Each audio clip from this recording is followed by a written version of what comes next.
Pinagpiestahan sa Boracay. Hinahanap si Paulo. Hiwalay na nga ba sa aktor?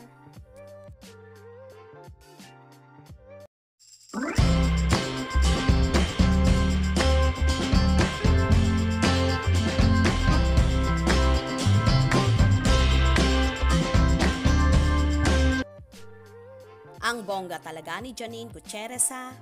Aba, nagpasabog siya ng kaseksihan sa Boracay Island. Napawaw nga ang lahat sa sexy pictures na pinost ni Janine sa kanyang social media accounts. Marami nga ang nagkomento na hanip ang kaseksihan ni Janine.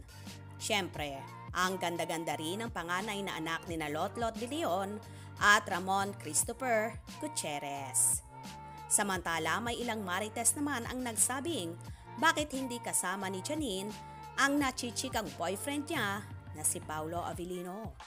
Komento tuloy ng iba, lalo raw, ma-obvious na hiwalay na sina Janine at Paulo.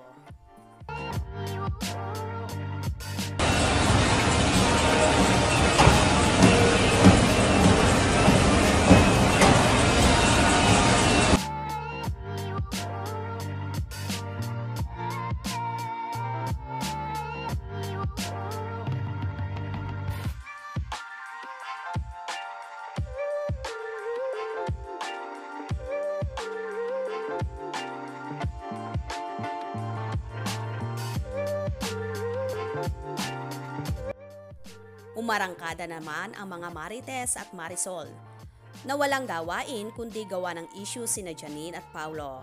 Siyempre, hindi magkasama ang dalawa dahil busy si Paulo sa naging Thanksgiving, MediaCon at promotion ng Linlang kung saan gabi-gabing pinag-uusapan at trending. Tsaka isa pa, kung magkasama man ang magkasintahan, hindi rin naman sila nagpapapicture na magkasama. Dahil unang-una ayaw nila ng PDA at issue, lalong higit sa lahat ay ayaw nilang pagpiestahan ang buhay pag-ibig nila. Mismong, ang ina ni Janine na si Lotlot de Leon ang nagpatunay na okay ang samahan ng Paunin. Kaya wag niyo nang intrigahin pa ang dalawa dahil matibay ang pagmamahalan at samahan ng magkasintahan. Gets nyo ba? Kaya naman tumutok at wag na wag pauhuli sa mga maiinit na kaganapan. Anong inyong magiging reaksyon sa bidyong ito? Comment below.